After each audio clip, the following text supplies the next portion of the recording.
Hello and welcome back to another edition of Talking Quack and Smack with TC Duck Club. I'm Skylar Ray. Goodwill. Dynamite drop in. I'm supposed to say something. You're first. Yeah, you go Remember first. the part It goes about in you a being circle. first? What do I say? I'm Will Wagman. Okay. All right, you ready? I got my asthma, honey. Shut up. All right, y'all ready? All right, y'all ready? Hello and welcome back to another edition of Talking Quack and Smack with TC Duck Club. I'm Skylar Ray. I'm Will Wagner. I'm Casey Young. Ty Hunt. Jim Garmany. Oh, buckle up, baby. This is going to be a good one. All right, Casey, I think since me and you are the most experienced at doing these podcasts, I think it'd be only right if you maybe showed them an example of what a good story should be. So, why don't you take the mic, take the floor, and just start running with it. So we all work together. What year did you leave Center?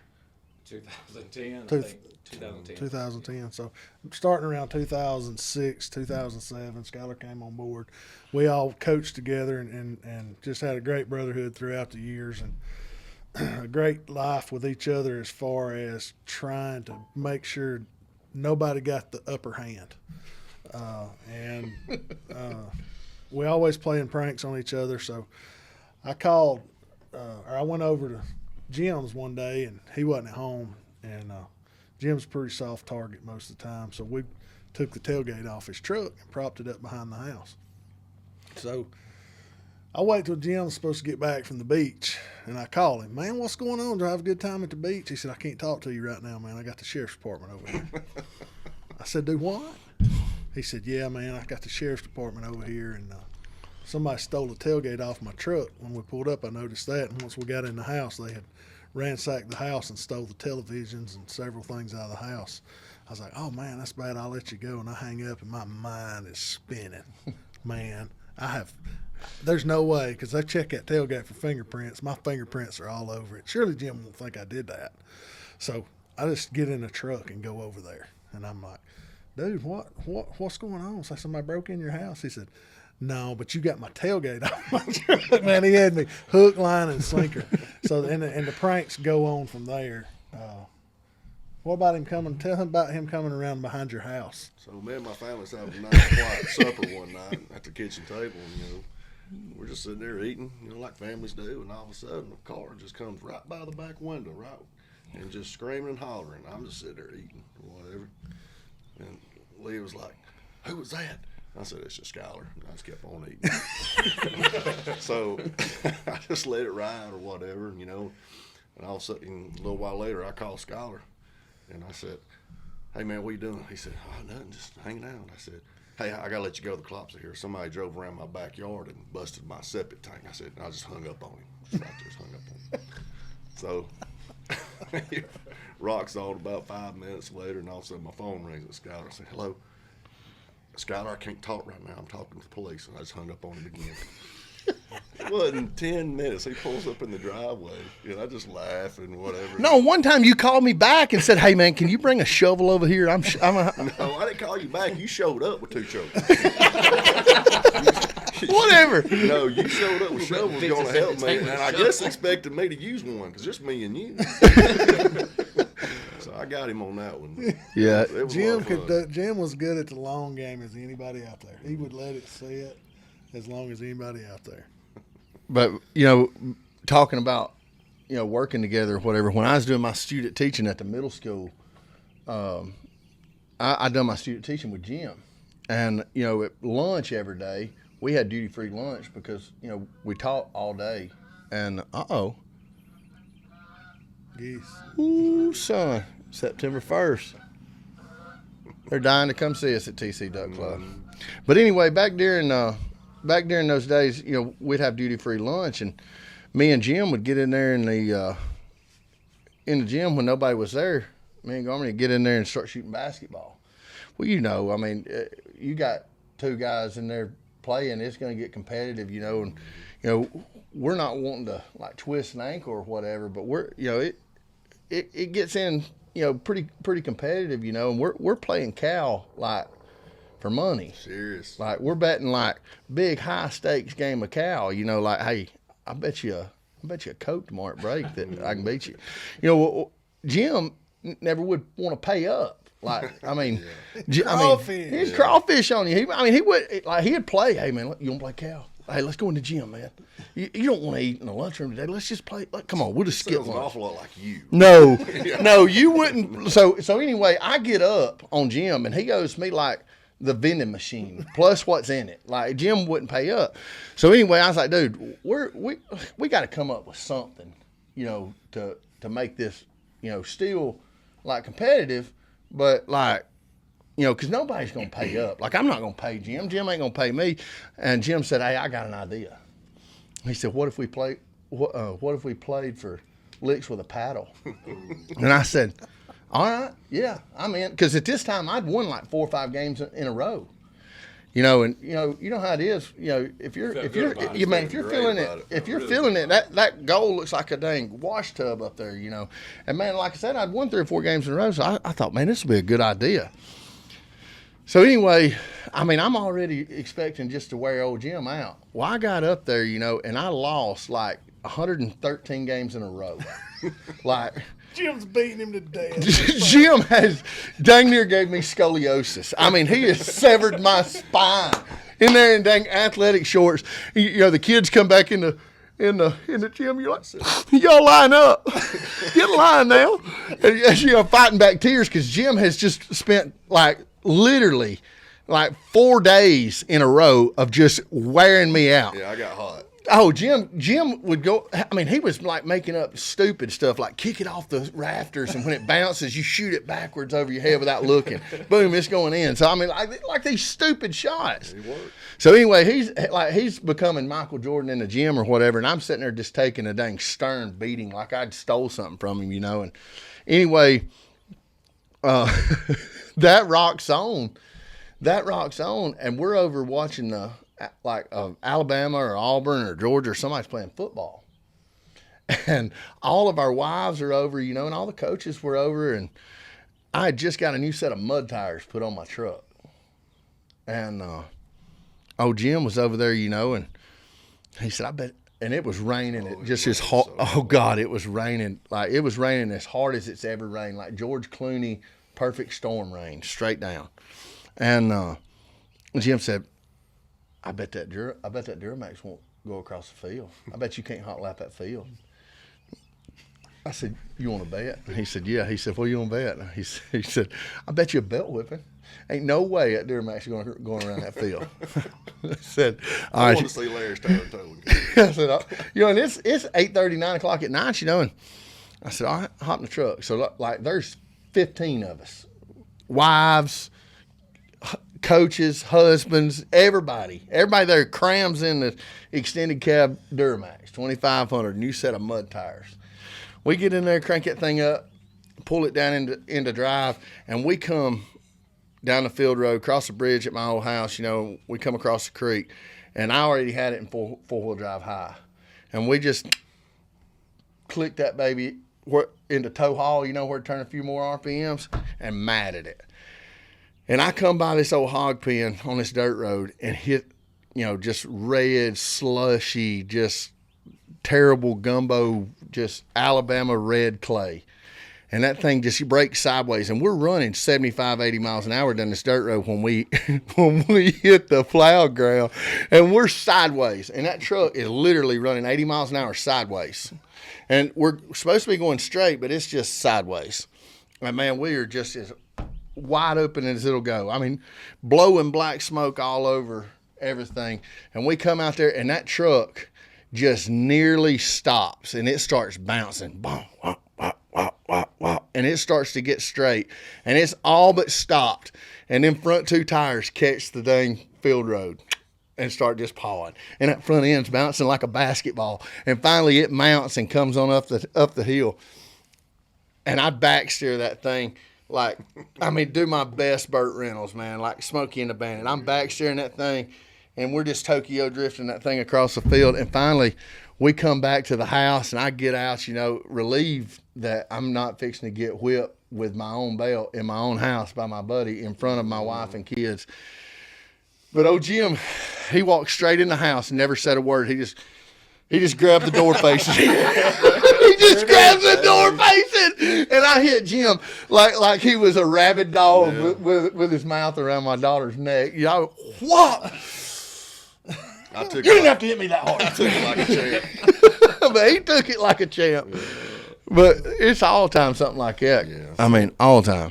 So I left one night, one afternoon. Jim and Skylar and my nephew mowing the grass next door. And I just told this story earlier today. And went to church to choir practice. I come out of choir practice, and one of those guys that was in the choir with us, just a saintly old man, he's standing there next to me, and I said, can you take me home? And he looks at me and he says, sure, I guess. How'd you get here? I said, I drove my truck. He said, you drove your truck? Well, where's your truck at? I said, I don't know. He said, what do you mean you don't know? I said, well, I just don't know. He said, well, is it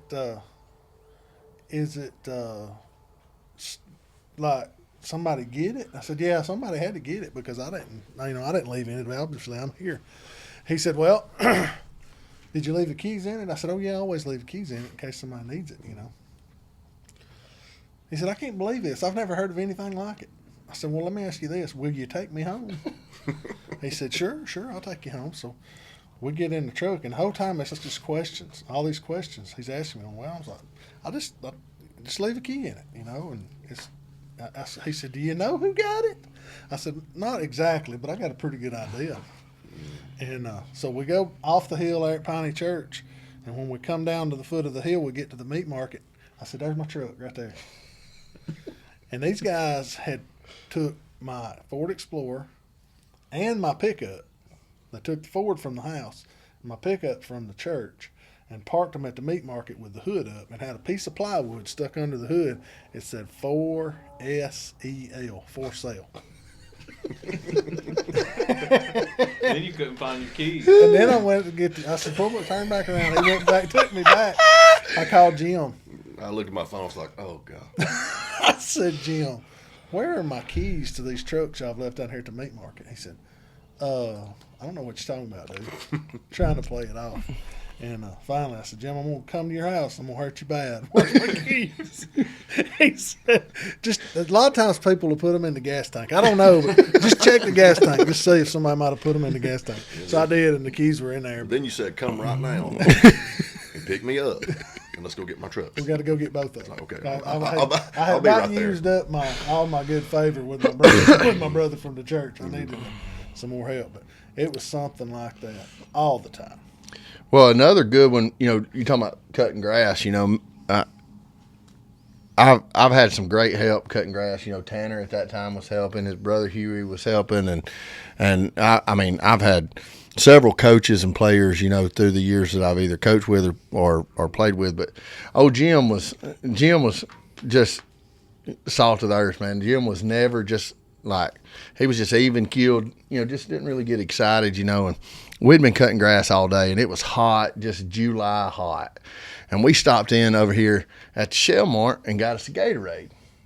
And one of them big 32-ounce Gatorades, man. It was hot. And it was Friday afternoon, and we're done for the week, and we're on our way home. And I said, Jim, I bet I can drink my Gatorade. No, how I worded it was, Jim, I bet I can finish my Gatorade faster than you. He said, I bet you can't. I guarantee you can't do it. Everything's a competition with Jim, That's the only time he gets excited. And I was like, all right, what are you going to bet? And he said, I bet you a steak dinner tonight at Tony's. I said, all right, Jim, you sure you want to? And he said, yeah. I said, I'll even give you a head start. And he said, all right, do it. He said, you say the word. He said, you want to pull over? I don't want no excuses. And I'm driving down the road, And I said, no, man, I'm good. I said, I'll give you a head start. I said, when you take 2 swallows, I'm going to start. He said, dude, there ain't no way. He said, I don't want no excuses. You just do it at the same time. I said, all right, on 3. And we take our lids off, and Jim's looking at me. He's looking at me. Big eyes. I said, 1, 2, 3. And old Jim turned that thing up and started drinking. I turned mine up, took about 2 sips, opened the door, and pitched it out the window. fished it out the door. Finish with it. And Jim said, "That's bullcrap, you know it." He was so mad. He was so mad. When we went fishing in Venice, we were on the tuna trip, and so we were like, "Who wants to catch one first?" And Jim's like, "I'll go first." And catching a tuna is like hooking your line to a Volkswagen and telling them just to hold the gas pedal and never stop ever. I didn't know that. And so Jim's like, "I'm gonna catch this fish. I'll catch this fish by myself." I said, and I've been on one. I was like, "Okay, you got it. It's on you, man." So Jim starts reeling and he's cranking and he's like, "I need some help." I was like, "Nobody can help you." I was like, "That's the rules of the boat. You can't touch the rod." Jim's like, I got it. Cranking. And it was probably, 15, 20 minutes. Oh, yeah. Okay. And like once you see color, most of the time when you're offshore fishing, when you see color, you're like, okay, it's close. Not with a tuna. Because then at that time, the tuna has seen the boat, and he starts going the other way. And so Jim is cranking. And like I start to feel bad, like all the vessels coming out. He's like, "Somebody help." I was like, "Can't do it. Can't touch it." Yo. Starting to see stars. I'm at right this beside, point. like I'm right He's beside. looking through the keyhole. Hey, He's just looking through Jim that key. did make it, but I don't know if he put up the rest of the day. So he reels, but now I'll give him this. So he reels his fish up, and when it got at about 25 feet, I said, How deep of water are you in? 100 foot? 200 like foot? 3,000. Oh, okay. It's way down there. Yeah, I it's mean, off the shelf. yeah. And so we're fishing, but the thing, and even the captain had never seen this. The fish is like 25 foot, and I said, "Oh my God!" I said, "That tuna's tagged." And the captain's been doing this for 30 years. He said, "No, I ain't never seen a tagged tuna." I said, "Well, you're about to." I said, "Because this one's tagged." And he reeled it up, and it was a tagged tuna. Yeah. And it's the only one that the guy had ever seen.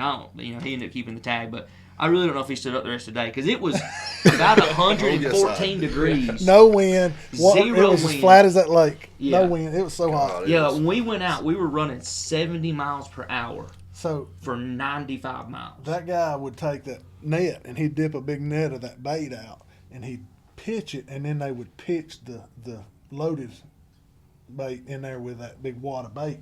And they're hitting on top water, but as soon as they hit it, they're gone. I'm talking about, and they ain't no slowing them down. To the for a bottom, long like time. 3,000 foot, that's where they were headed. And it was so hot. There was Look, So no the very wind. next fish, they throw the bait ball out and they throw the bait out there with it, and the next fish hits it. I mean, you could almost, it was like top water. It was awesome. They hit it, boom! It goes zing, it's running, and Will grabs the rod. Oh, Will cranks on that thing, and he ain't even got his head turned. I'm talking about he's still heading out. He's cranking, he's pulling, he's cranking. He said, "Here, somebody help me." Jimbo, no! I'm You about got passed it, out really? over here. Hey, look, but the captain was calling Bird and with Mexican Gulf, and so we're trying to leave, and like he's like, we had one thing of bait left, and I was like, "Hey man, like We were like one to the limit. Yeah, We had one yeah. turn to the limit. Yeah, I was like, "Look, man, I'm gonna pay you the same thing. Just take us back. I'm ready to go home." No, we want to get one more. I'm Let's not- see if we can get one more. He's like, "Come on, man." I'm He's up like, there eating the oatmeal cream pie when he throws them. Like, no! Oh, no, please don't. Don't Please toss don't that hit it. out. He Please said, don't "No, hit it. boys." He's like, "Y'all came to fish." I was like, "Captain, you're getting the same money. Okay, Please don't make us you feel won, no bro. worse. You struck a little. Quit drilling." We're good. And so he hooks one, and that thing starts off, and I said, Nope. And so it ended up being 141 Biggest pound one of the yellowfin day. tuna. Oh, God. And so it took forever to reel it in. It's like he should have just put all four motors in one direction and pulled it home Everybody on the boat reeled forever. And even, so even the captain. And so the captain, Colin Berkeley, he goes, "Oh, I can do this." He says, "Y'all are babies." And he grabs that reel and he starts cranking. He gets about right there and he goes, "I don't like this." He handed it back. If it wouldn't have been for Big O's son, that day, that fish is still in the water swimming. Yeah, I was just about no, this I'd far bring away that from one in. cutting the line. Yeah, Yeah. but have y'all? How long has it been since you seen Call? I saw him maybe in the fall. Yeah. I saw him in the fall. Well, how long has it been since you seen Call? That's been a couple of weeks. I've seen A him. couple months probably. Man, I saw him the other day. We had our annual chitlin cooking the other day, and I saw Call the other day. And if they were going to remake the movie, like with Paul Bunyan, like that, it's Call. Like he's like just huge. You know, I remember when Call was like in my 4th grade PE class. You know, and I'd go over to He Big was O's big house and man. I'd grab him in the headlock and I'd rough him up a little bit. Well, that's what he does to me now. Yeah. Like I'm like, there was a lot Look, more fun come when. here, little fella. Look, when Golly he- bum! Like when he he got picked me behind- up and squeezed me the other day. I thought he was gonna break my dang ribs. When Cole got behind that tuna, it looked like he was holding a bass. And when I got behind it, you couldn't see nothing but head and fin. And I'm trying to get up. And McCall's holding it, I was like, God, I looked at those pictures like, that is a lot of boy right there. I got a picture on my phone. He's holding 2 full-grown does by the back feet. He's holding them up off the ground like this. And I'm like, no, not me. I'm not trying that. He ain't going to whoop me. He ain't outrunning me. No, So, he couldn't have caught me on that boat. You know, he couldn't catch me in a scuba. He couldn't catch me in a phone booth. speaking of whipping somebody, Will, you obviously whooped that lady that bought those pants and took them from her. So She wasn't We fast. did that. Go edit that out. yeah, well, I mean, I'm just saying, Will. I mean, They're joggers, man. In this family, I'm the It's- father of Will. are they Lululemon or? I don't wear those anymore. I do have standards. All right, so Will is a trader, and he left us just as things were getting good. We had just won a state championship, and he jumped ship, and everybody in the whole town of Center really hates Will because he made a terrible decision to leave, and we give Will a hard time, and he went on to win, I don't know, maybe a half dozen more state championships at other schools. 483 ball games. Yeah, I mean, it's pretty much the Will Wagner invitational down there now. But anyway, Will, we really appreciate you coming back to the middle of nowhere and gracing us with your presence. I mean, is this the part where we bow down to you? Cherokee County is a great place. It was an absolutely wonderful place to live, and I probably did jump ship too early, just to be honest. Yeah, you did. Yeah, we all hate you for it. But anyway, in the spirit, of bashing Will and pulling practical jokes, when Will took his first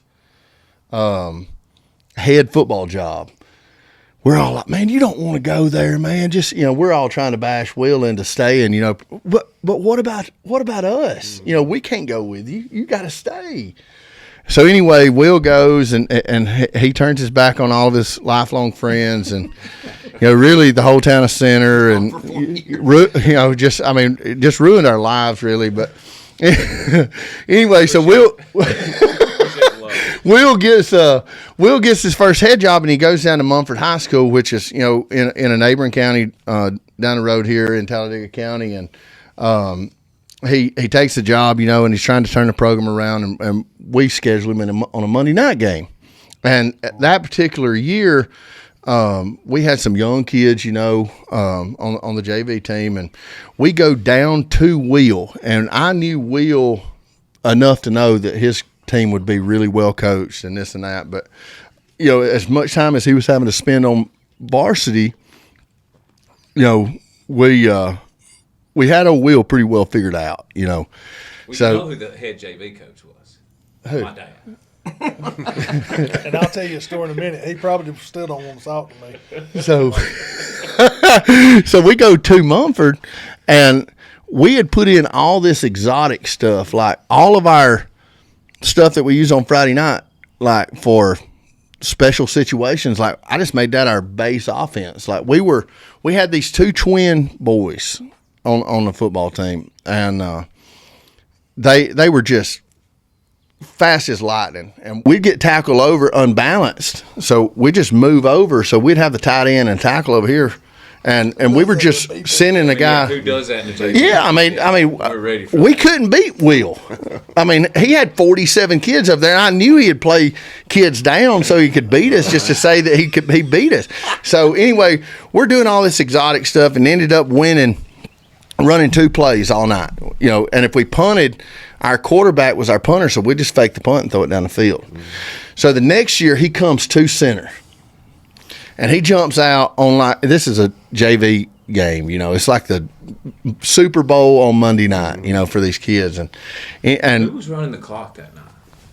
Yeah. I made the statement before I went to run That's the clock. not the first time I've been cheated by you and you. Before I went to run the clock, I made the statement, Mumford ain't winning at Center as long as I'm running that clock. And we were undefeated that year. That was the year Cortez and Jaron and Jacob and Justin McKnight and Brennan Bray, Zach Five. I mean, Terry Stevens. Like we had a squad of kids. Like I think there was 18 or 19, 20 seniors on that team that were freshmen at this time, and we hadn't been beat or tested all year. And Mumford we kick off to them. They go down and score. They kick off to us, and we fumble. They scoop and score. Boom, they're up 12-0, and then we throw a pick six, and now we're down like 18-0. You know, like that. So it's 18-0 at halftime. Well, this is where the story gets good.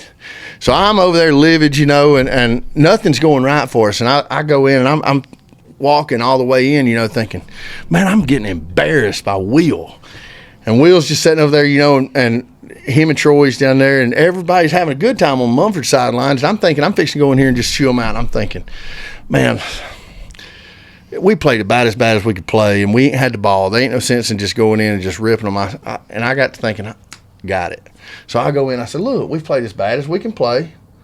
Terrible. Everybody knows this. So we draw up, you know, a running play, put it on the left hash, and we run the old in and out, you know, water bucket. Layout where you keep the guy on the Yeah. So he comes, we called it the water bucket. But anyway, we took our slot receiver during the play and run him off the field. Well, he just drops his mouthpiece at the numbers. Well, he was like, oh, you know, he runs back out and gets his mouthpiece, and that puts him in between the numbers once they blow it in. So I put him in between the number. He reaches down, grabs his mouthpiece, and just walks back over there to the sideline. And as he's walking back, you know, when he reaches down to get his mouthpiece, he gets set. He looks at it. He can move his hands, but he's set for a second. Boom, he walks off the field, and as he's walking back to the sideline, set, go. And the outside guy runs a post to take care of the corner and the safety, and he's right down the sideline. Corner condenses, safety bites on the post, fade over the top, touchdown 18-6. Gets a 2-point conversion, make it 18-8. It's rocking on there. We score again, get the 2-point conversion, 18-14 or 18-16, and we've got the ball with like a minute and 3 seconds with like no timeouts and a quarter mile to go. Like, I mean, Clock was not a factor there. I knew deep down, Big O had said, Mumford ain't winning tonight.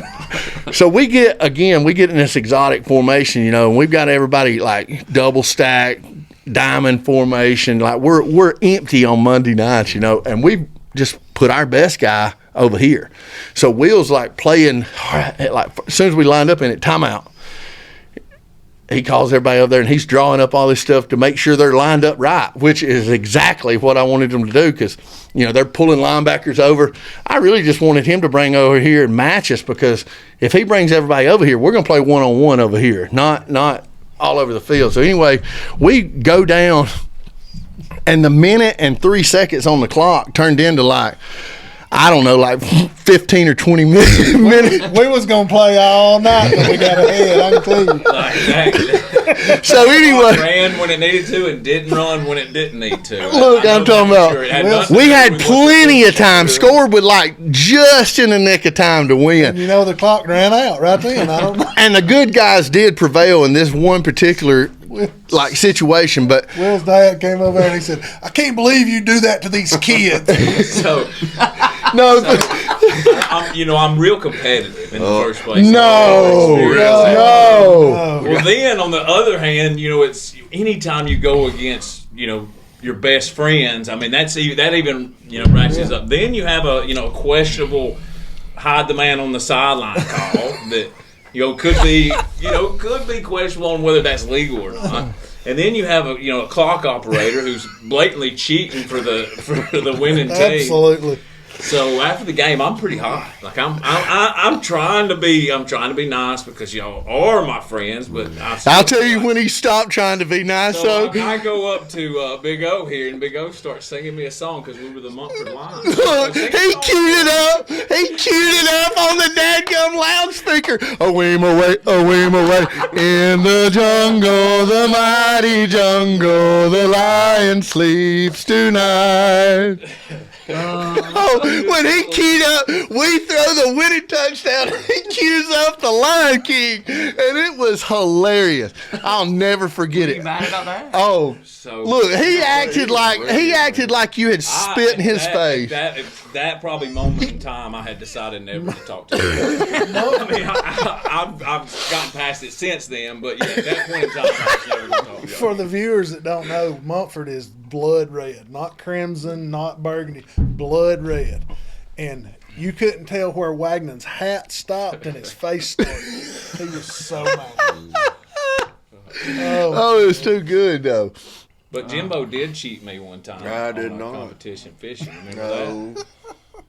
No, sir. Oh, it Yes, was you gold. did. Yes, you did. So we go fishing at the sand plant, and we got 2 boats. And Me and Barnes. You and Barnes, and me and Jim. So we put 2 boats in, and we're gonna fish. Well, Wagner is so scared somebody's gonna cheat him. We had walkie-talkies. That's what I'm talking about. He's got we're gonna take his walkie-talkies. On them You around. got to report every It was fish for Gotta dinner report. at Beans and Greens. for dinner at Beans and Greens. So we go all day. Man, we're reporting back and forth, back and forth. Well, It's tight. the way the reporting goes, they've got us by like 1 fish. So Will's standing up there on the bank. We're throwing fish out of the live well, throwing them back in. And they're just little old bass about like this. He throws them out. Well, Jim gets to 11, and he don't throw a fish, but he says 12. So that gets us even. And Will don't notice.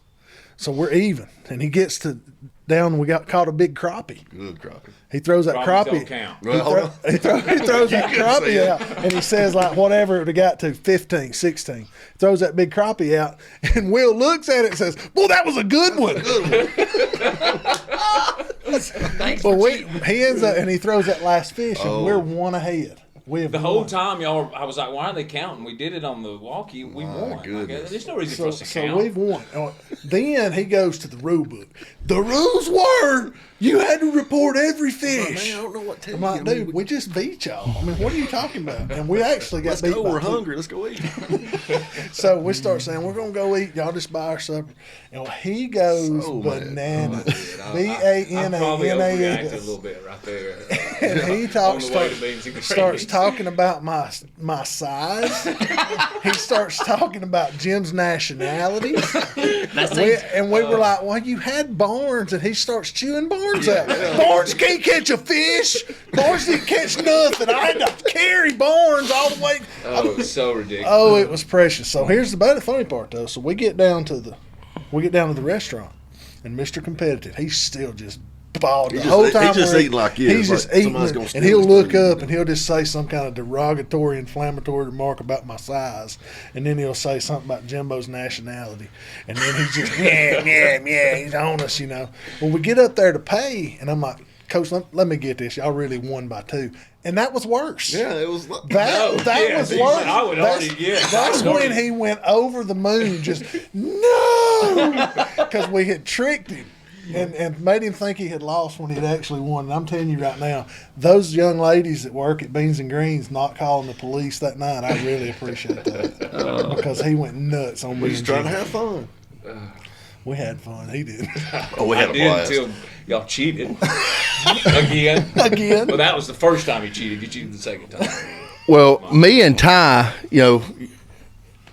before we go into Ty, you said something about Big O's weight, and just for all of our listening audience, Here we go. I want everybody to understand there is no way that you would be near as funny if you weighed 145 pounds. Because, I mean, I tell everybody, some of the happiest people I know are fat people. Look at me, for example. I have a great day every day. Raining outside, all smiles.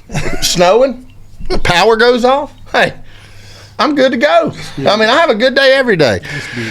But anyway, I guess this has got to be told about Ty. I mean, I promised him I wouldn't tell it, but it is it's too good not to. Since he's sitting here, he can't just get up and walk off. So anyway, You can't. so me and Ty have been buddies since like Pee Wee football. Yeah. And Each other a lot. so anyway, we get to Jacksonville and we're duck hunting together, and I've got this duck dog that she's a pretty good dog at the time. Gator Point Kennels is the best chocolate lab dog breeder in the world. Like they're like as good as it gets at that time. Mr. Bill and Miss Cleo Watson out of Tylertown, Mississippi, and their vet was in Covington, Louisiana. So I've got to drive to Covington, Louisiana to bring this dog down there to have her AI'd. And again, Ty's gonna ride with me, man. If you been a good friend. Yeah, I mean, yeah, because he had said, "Hey, look, I'll drive down there, or drive back, or ride with you, whatever. I just want a puppy." I was like, "Well, dude, that's awesome. Yeah, I want you to ride with me." He's like, "Yeah, I'll go." So Ty decides at last minute he's going to go up to Brothers or I guess it's Brothers or Pelham's one. There's two places in Jacksonville, but there's some band or something playing in town at night. So Ty decides he's going to go. Well, after you go listen to a band and you've been to the bar, where do you go? Waffle House. So Ty goes to the Waffle House. I go over to Ty's house to pick him up. And I'm like, "Dude, where are you at?" And he's like, "I'm at the Waffle House, man. Just come on by and pick me up."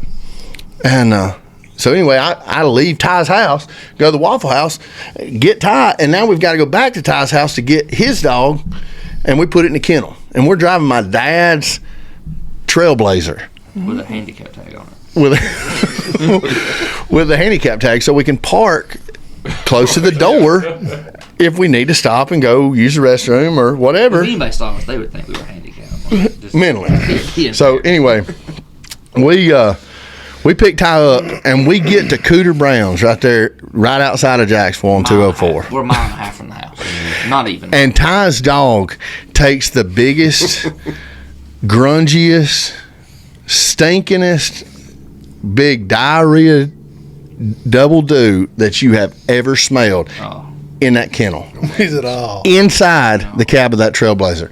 And Ty, it was like, got a whiff, puke. I mean, before he got the window down, he's puked down his shirt, in the truck seat, in the floorboard, and he's rolling his window down, and he's it's automatic window, so he pressed it, and he's getting his head up, and he's puking projectile vomit all down the side of the truck. We're running 117, so if I try to puke out the window, it's hitting me in the face. Okay, first off. So Ty's like, "Dude," and we're leaving at like 2:30, 3 o'clock in the morning so we can be there when they open. We're a mile and a half. We're a mile and a half away from the house. He's like, "Dude, just take me back to the house. Let me take a shower and change clothes." I was like, "Nope." Oh my goodness. Nope, we ain't doing it. Nope, not doing it. I said, it's your dog.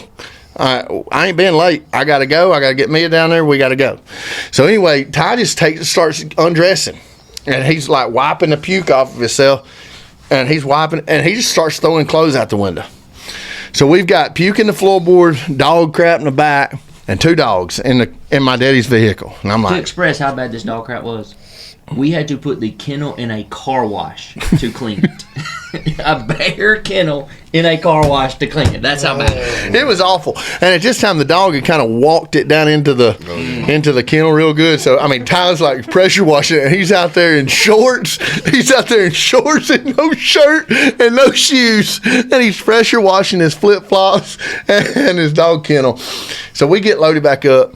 And we drive to Louisiana. And after the little mishap to start the trip, it's a pretty good trip. We got a T-shirt in Mississippi, remember? Yeah, we stopped to get gas. And it was an orange and blue T-shirt, and it just said cotton on it. That's all it said. It's the only T-shirt the store had I could wear. It was a bright orange T-shirt with blue writing. It said cotton. So we stop and get gas. Ty buys another T-shirt. We going into the vet, and I dropped the dog off. And we're walking out of the vet, and I said, "All right, Ty, your turn to drive." And he said, "Man, I'm exhausted. I'm tired. I don't feel good. I puked. I need 2 hours. I need 2 hours, man." And I was like, "Dude, like, are you serious?" And he's like, "Man, come on, it's like an 8-hour drive. Just give me like 2 hours, man. Just hour and a half. I've got to have some sleep." I was like, "All right, fine." So I get in there, and we going through this little town, and we're trying to, navigate through the town. Ty's got over there mouth breathing like a dang air thief. He's like, as soon as his head hit the headrest, he's out. So, this is kind of before a whole lot of technology, but everybody still had cell phones. Well, we get on down the interstate, and I'm sitting there looking at the radio, and my eyes are just like all but closing. Every time I blink, it's harder and harder to open them. And I've been up forever, and I'm exhausted. And Ty's over here snoring, so I'm mad at him.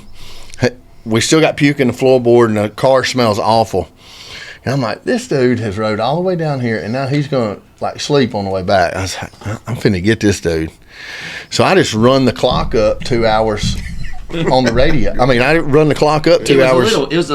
It was a little silver one, so like it spun. Remember, it had a button here you pressed to go this way, and a button here you pressed to make it go this way. So I press it and run the clock up 2 hours.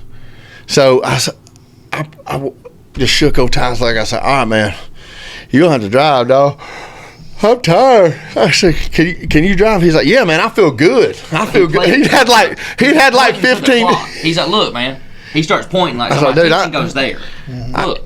I was like, man, you got to drive, man. I said, are you good to drive? And he said, oh, yeah, man, I feel good. He'd been asleep 15 minutes. So anyway, I just pull over on the side of the interstate. I didn't stop at an exit. So I just pull over on the side of the interstate. I go around the back. Ty goes around the front. We swap sides. Pop that chair back. I'm lean back, And just about the time I was fixing to go to sleep, Ty said, man, that's bull crap. That's awful. You run the dang clock up on me. Man, I can't believe you'd do that. And I was like, sorry, dude. I can't help it. He said, yeah, that's a pretty good one. He said, just go ahead and go to sleep. I'll be all right. But anyway, I got him good by running that clock up. That was a good one. Like, I don't know. I just didn't think Skylar was smart enough to do that at the time. Good thinking. So I graduated a year ahead of Skylar, and so I had all my lesson plan and stuff we'd done teaching, and so I was already in the master. I was in the master's program, the same school, both at Jacksonville. And so Skylar said, "Hey, let me get your lesson plans that you did for this block and this block, and I'm gonna use them, whatever." I said, "Okay." I said, "Well, change something." Because I'm in the master's program, I don't need them thinking like I'm helping you cheat. Just change something. He said, yeah, I got you. So I was really close to one of the professors. And so I'm taking a class with her, and she said, hey, did you share your lesson plans with Skylar? I said, no, I don't. Not that I can think of. I said, I might have helped him out. I said, but no, I've never really just gave him any, and I don't help him like that. I said, why do you ask? She said, well, because he turned one in. I said, you sure it was mine? She said, it had your name on it. Didn't even change the name. I was like, well, I mean, it was a complete and total accident. He sent me one over as an example to look at, and I printed off the wrong one. I mean, I didn't mean to turn in ties. She said, well, it had your name on it. I said, that one could have been mine. That one. Oh, that one. Yeah, I helped him with that one. So, while we're in Cherokee County, Ty is the reason that Jacksonville couldn't go back, Ty wasn't, but one of the members of Ty's practicum teaching class was the reason Jacksonville State couldn't go to Spring Garden for just a little while, because the basketball gym is like a cathedral in Spring Garden, because that's where they do all their winning at. Like they win a state championship every 15 minutes they win another one. The season we're doing first game. So Coach Ricky Austin is a legend. Yes, but he is adamant, and he's not even helping with the teaching that day. He's all over the place. He's like, y'all do what you gotta do. Just don't mess anything up. Simple enough. So we're leaving. It's 3:00, 2:30. Ball game's at 4. So this guy, Brian Stovall, takes a basketball and decides to punt it inside of Coach Austin's gym. No. And so I think he actually did it twice. So the first time it hit her after, and I was like, hey man, don't do that. Don't. Because it's just me and him in there. And I was like, don't do that. And Stovall's not one to listen to anything. So he kicks it again, and it hits one of the big cone lights, the big silver ones. And it starts rocking. And I thought, please. And then here it comes. It just floats down with the wind caught it. And it hits right on center court, and it shatters. And Brian said, we're going to have to tell him we're throwing the football and that happened. I said, We ain't, no sir, we ain't doing this. I don't take the fall for this. And Coach Austin comes in, and his face is just so red. And like I thought a lot of Ricky then, and I mean I still do, and he was like, "What happened?" I was like, "Ask Stovall, Coach." I was like, him. I was like, "I didn't see all of it, but just ask him." I was like, "Cause all I can tell you is." I don't know if he did it, but I definitely didn't do it. And there was just 2 of us in there. And so, yeah, how long was it? It was probably a couple years. They didn't let him go back to Spring Garden. Yeah, we had to vacate. No mas. Brian Stovall, though, was talking about jokes. So he was a healthy person. He's really big. So we were duck hunting one day. It's probably 2007, 8 maybe. Probably around that time. 6, 7, 8, somewhere in there. So Stovall, he doesn't duck hunt a lot. So he's one of those guys that he would buy a pair of waders and he would have them forever. So he shows up in these waders. And at the time, that's when Under Armour made all the compression stuff. And our friend Matt Garmany was with us. And Matt Garmany says, "I didn't know Under Armour made waders, Stovall." And Stovall got so mad. And I was like, I know why he's so ill. He had to wake up 2 hours early to paint them on. Look. And then every time he would shoot and kill a duck, Garmany would say, "I got it." Every time. And Garmany's a really good shot. Every time though, he said, "I got it." Stovall's like, "No, I killed it." Matt's like, "No, I clearly killed the duck." Stovall got so mad. First off, he had to fight Matt. I thought they were going to fist fight in the blind. Matt had to get out of the blind because Stovall was going to fight him. And then Will was there, and so then Stovall, there's a huge, that big oak right where you walk down my hill right there. Stovall sits up against it with his gun. Ducks everywhere. I was like, "What are you doing? We're shooting ducks." He's like, "I'm not shooting. I ain't doing it." And I was like, "Why?" He's like, and he starts calling a bunch of choice words. Because of him, and y'all call me fat. I didn't call you fat. I said your waders were too tight. First off. And Stovall's sitting there, he's like, "I'm not shooting again. I'm not." Set his gun down, wouldn't shoot. And then Matt said, "Well, it's a good thing because you're just wasting your shells anyway." We finally, the last duck of the day, everybody said, "Brian shooting this when nobody else shoots." Like Will. Like, there's no way they're going to I'm going to tell you something with this crowd. If you expose a weakness, you're getting it. We're in there. Over. Like swimwear, yeah. Well, Will is so nice. Like Will didn't like to argue and confront, and he didn't know Stovall like we did. I'll tell you something about Stovall. I went with Stovall crappie fishing one time. We won that tournament. And if you want to go, y'all cheated. Now I don't even want to talk about that bull crap. No, I like Brian Stovall. Sure. He's one of the funniest guys on the planet. But y'all two, low lives. I don't care what happens. Y'all are new subject. We're not talking about this. You broke my string. I won this crappie tournament at Cherokee County High School. No, don't even. I'll tell you about the first one he won. We're not talking about this. He shows up with a 3-pound frozen crappie out of Ricky Ray's freezer. This is horse crap. It had bullet weights in its stomach. No, it didn't need no weight. It's a chunk of ice that long. It's a dang crappie that big. They're just upset because the crappie died because its head was hanging out of this side of the cooler and its tail was hanging out this side. We catch big fish on Weiss Lake. We have a crappie fishing tournament. No, it was in a dang 250 quart Yeti cooler. It would have probably been the world record crappie. Now, this was in a GE. I've got it. I won the daggum crappie. Me and my team won the daggum crappie fishing tournament dating back to when I was in high school. And these two because it's we live on Weiss Lake. It's a Cherokee County High School FFA crappie fishing tournament.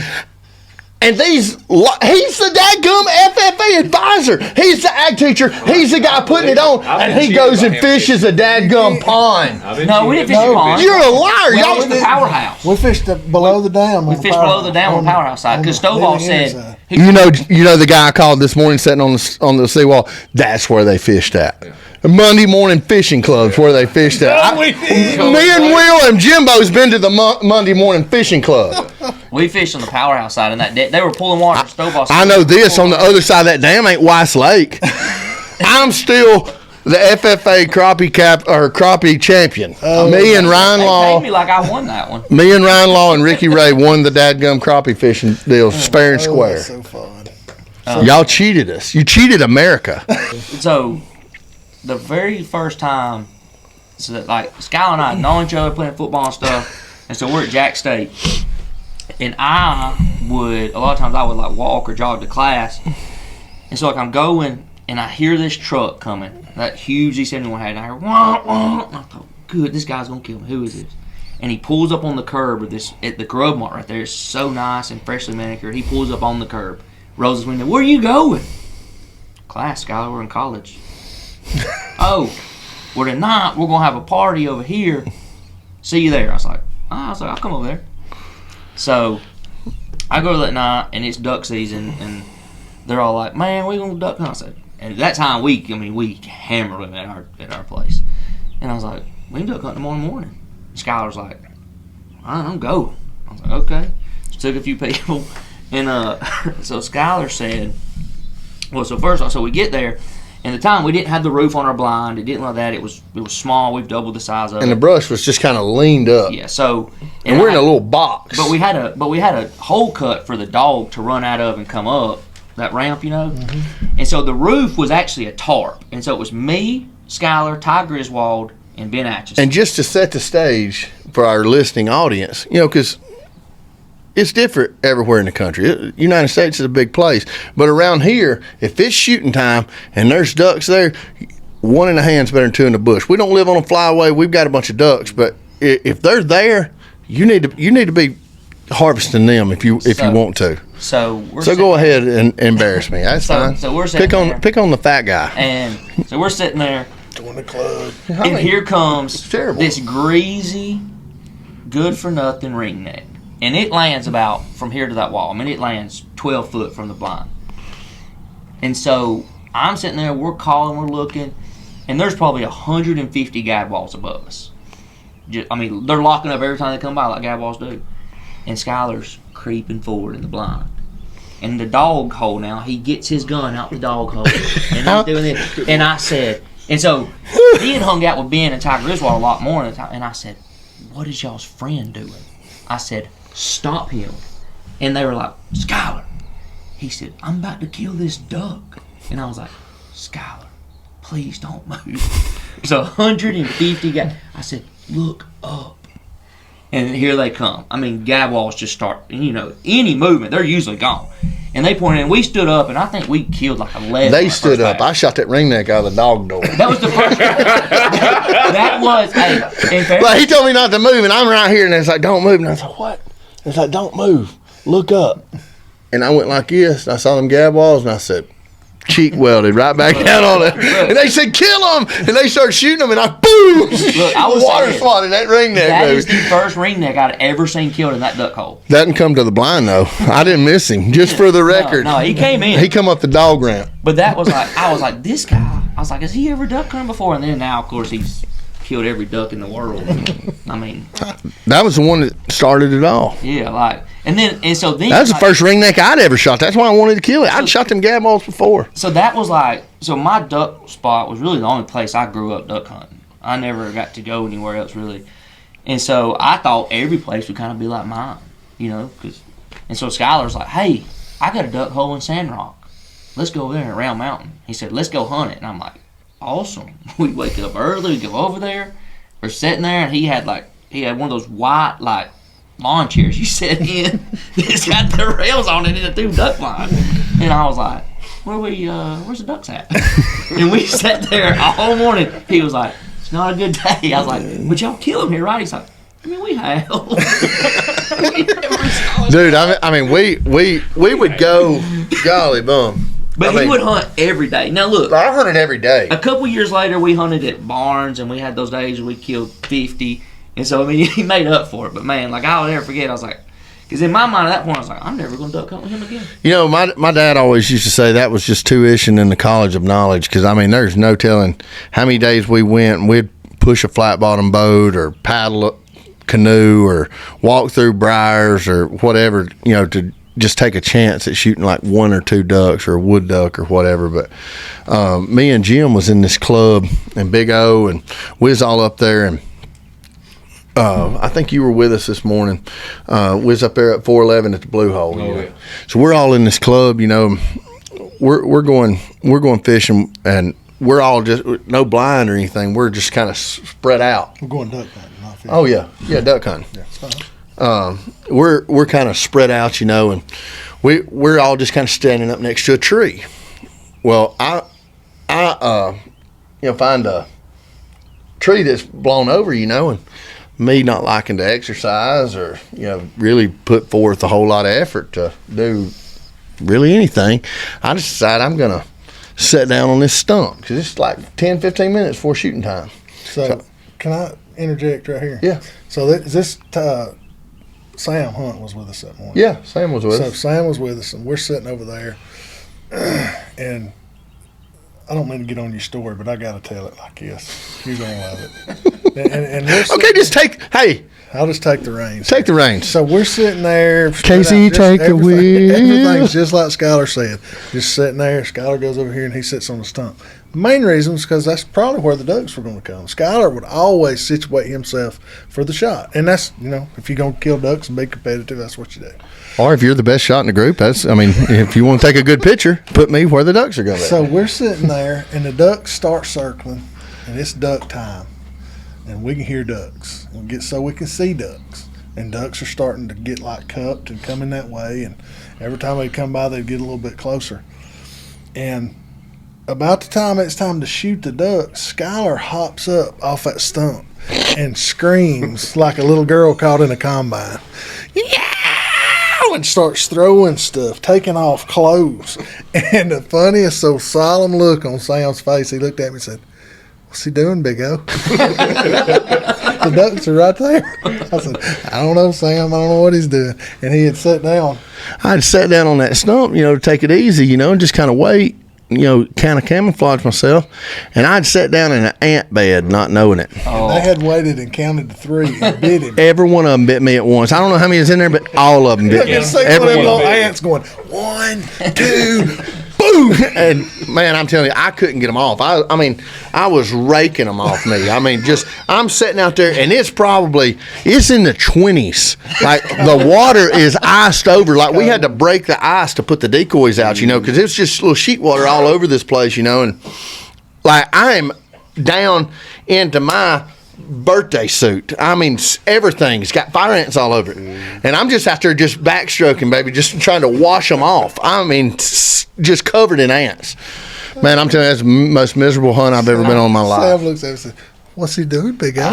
So that day we killed all those at Barnes. So opening day at my place, we had crushed them. And so the next day we go to Barnes, and we killed every single one of them. And, all of them. And so you'd been there, but you had not really given me the terrain, and so I ain't think why a dog didn't go or something. So there was a mallard that had gotten out a little bit in the swim. I was like, "I'll go get it, no big deal." So I'm walking across Barnes' place. Okay, I never knew about this creek channel. Apparently, I'm about 5'10". That creek channel was about 6'4". And when I hit it, I heard whoop. I was underwater. It's like Mario, Ty just running around the bottom of the ditch. And I had waders on, and I start doggy paddling with gun on my back, doggy paddling, trying to catch this duck.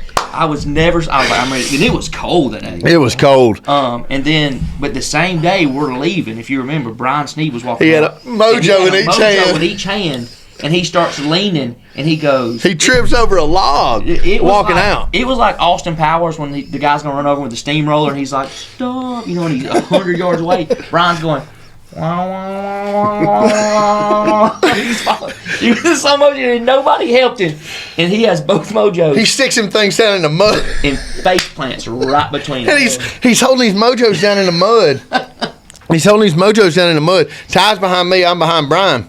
He's got these mojos stuck down in the mud, and his face is underwater. Like, there's about that much water on top of his head. And poor old Brian wasn't letting them mojos get wet, And I reached down and grabbed him by the gallus of them waders, and I picked him up out of that water. And Brian handed me the mojos like this. And when he handed me the mojos, he pulled that mask down real quick and went, We've all had like terrible fall stories, but the worst I ever had, my duck hole had frozen. Ice was probably this thick, and so I said, "Well, I'm gonna go out there and break it." And so I'm kicking it. I don't have anything to break it with.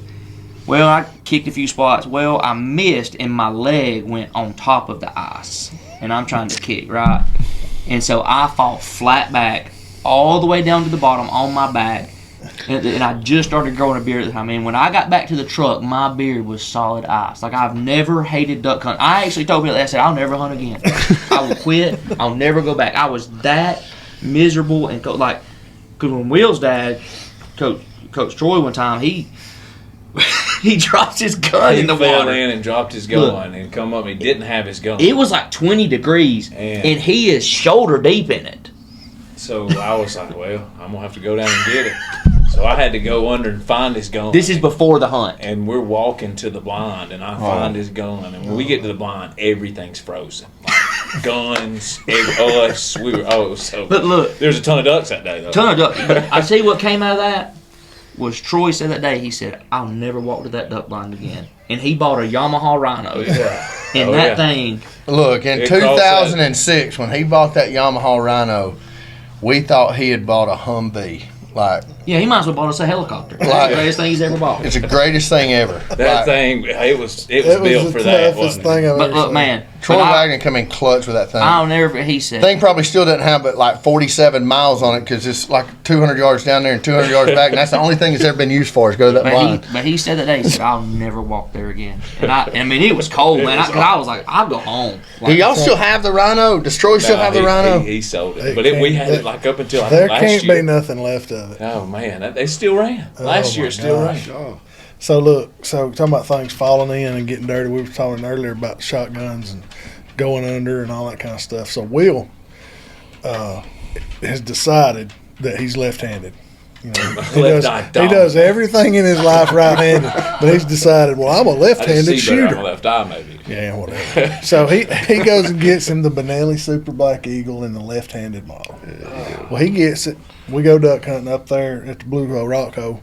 He loads it up that morning and he shoots. Boom, boom. Man, this thing's jammed. Boom, boom, boom. This thing's jamming again. So we get back to the house, and I said, bring that gun in the house and let's clean it and get that packing grease, because it still had the packing grease from the factory. I said, bring it in here and we'll clean it. And I get that I get that rim oil out, and I cut all that grease out of that thing, son, and I slick it up. And you can hold it by the forearm and just go, shoop, and work the action. It's slick. We go the next morning, we go down to the duck hole, down to your place. We get there, sit down in the blind, gets duck time, and the ducks start falling in there. Will jumps up and goes, boom, oh my gosh. I had inertia driven. I said, what happened? He said, this thing has broke my finger. He would tape his fingers every time. So he had to start. I never knew that was because the trigger guard would hit up. I had that gun so slick, he couldn't even hold on to it. And I'd ask him every time we go hunting, I said, let me take that gun home and clean it. No, I'm never cleaning it again. We were, I think, so when, for a little bit, and so, man, here we'll go, like, where we go down, I call the wood duck hole, you're driving down my road, it's on the right there, that little swamp. And so, we just wanted to shoot ducks, we didn't care what they were. I said, look, there's wood ducks coming, like, okay, let's go kill them.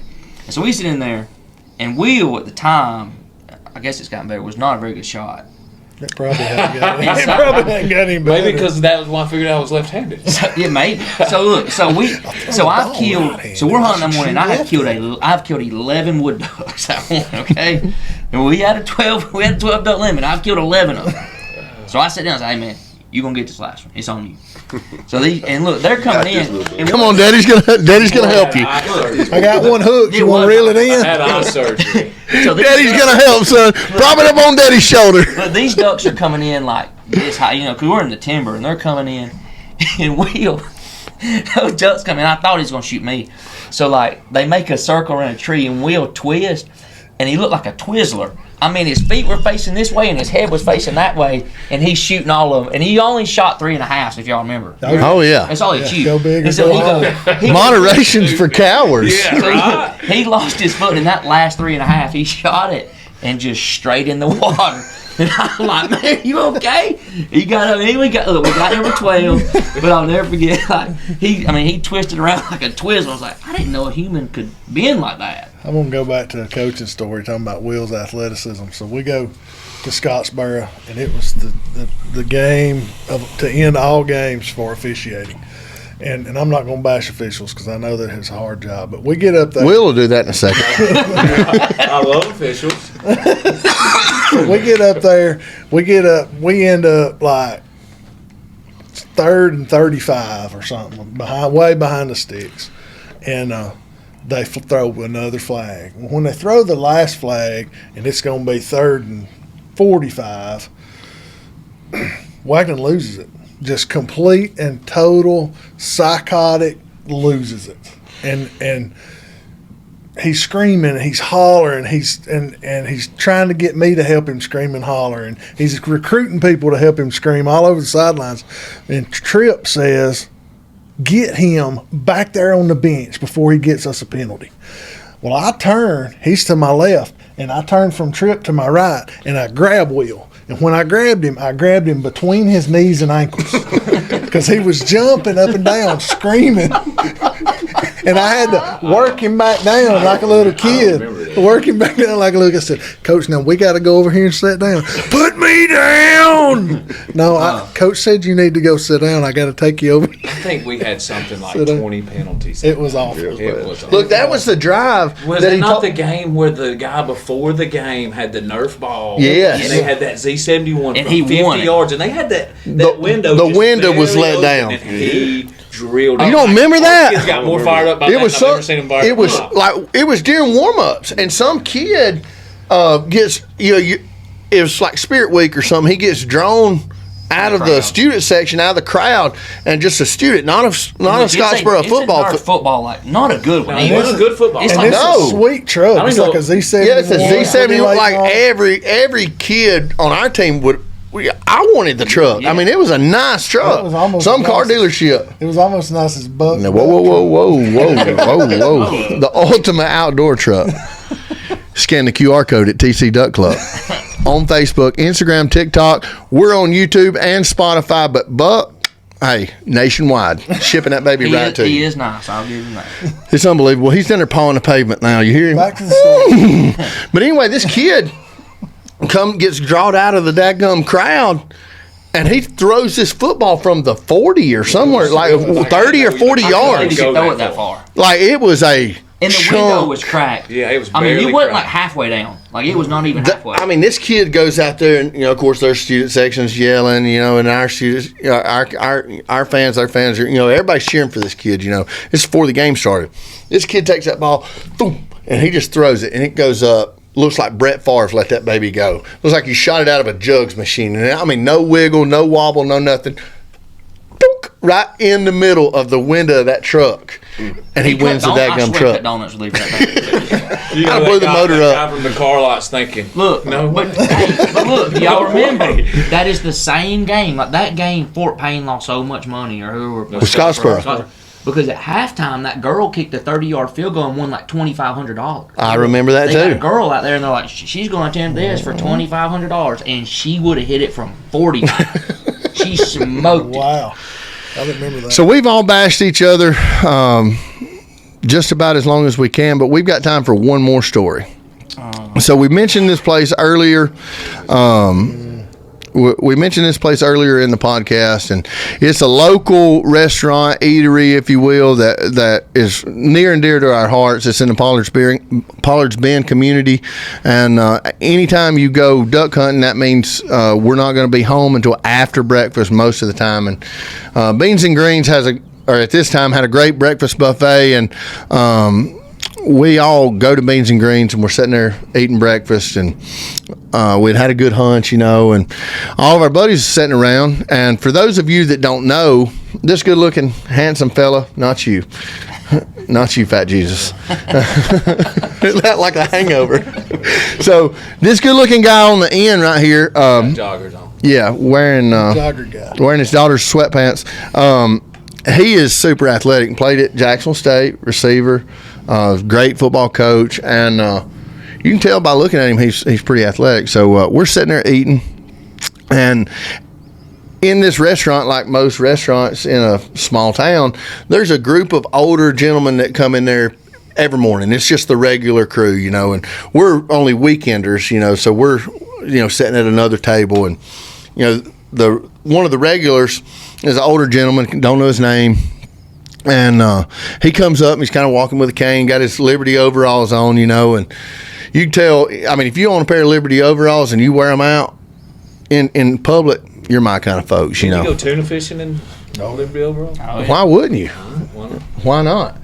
So I anyway, thought it was going to combust out there. this old guy comes over there, and there's a table of like, yeah, I don't know, probably 6, 7, 8 guys sitting there eating, you know, with us or whatever. And this old guy walks up on a cane, you know, and he said, "You boys been deer hunting?" I said, "No, sir, we've been duck hunting." He said, "Duck hunting? It's cold to be out there in that water, ain't it?" I said, "Yes, sir, it's pretty cold, you know." And he said, "Y'all have any luck?" And he said, "Yeah." Will said, "Yes, sir, we had a pretty good time." He said, "Where are you boys from?" Will said, "We're from. I'm actually from Hogs Bluff. I went to school here, but I coach over at Cherokee County."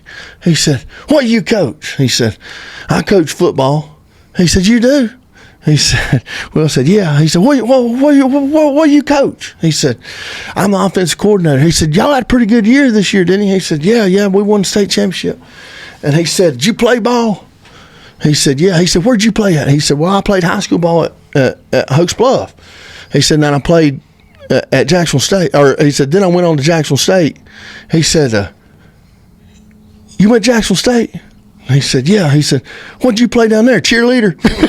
And he busted on Will and never said nothing else. And everybody at the table just busted out laughing. And he just hobbled on off. You know, he done heard all Will's biography that he wanted to hear, you know, but he set on Will up, hook, line, and sinker. Yeah, he set you up. But Will took it, you know, on the chin. And like I said, you got to kind of have thick skin hanging around with this crowd right here. But it's awesome having you guys come over. You know, Jim, we didn't know if you were still alive or not. We sent a picture of you to Mayfield and had them put your face on the milk carton. They said he was so ugly, I had to put it on the bottom. Had to flip it up and look at the bottom to see Look, there's old Jim. Oh, hey, you better watch out now. He may hit you with that paddle. I'm telling you. I still got to stretch every morning when I get up. You really did cry. Oh, man, I'm telling you, it was awful. He cried. It was awful. Like, I'm telling you, I was like, all right, kids, y'all get in line now. Hurry. And he had God, it hurt. Oh, and and athletic shorts. You know? Man, I started, like, I'd wake up and put on 4 or 5 pair of underwear before school. Yeah, I'm like, God, Jim's going to beat me. Yeah, I mean, I can't stand up, man. Like, I'd get out of the shower, and my wife would be like, "Scott, why is your butt bruised?" Jim spanks me all day at work. What? It's all in good fun. Oh man, we had a ball with each other. But guys, I can't tell you how much I appreciate y'all coming on. We had a good time. It's getting dark, and we didn't know it'd take this long, and this has been, you know, a lot of fun. But I guess the sun's going down, so we'll have to get y'all back on here. Maybe when the fish start biting, y'all can come back over. But I guess that'll just about do it for another episode of Talking Quack and Smack with TC Duck Club. I'm Skylar Ray. Will Wagner. Casey Young. Ty Hunt. Jim Garmany. Y'all stay with us. We'll keep killing them.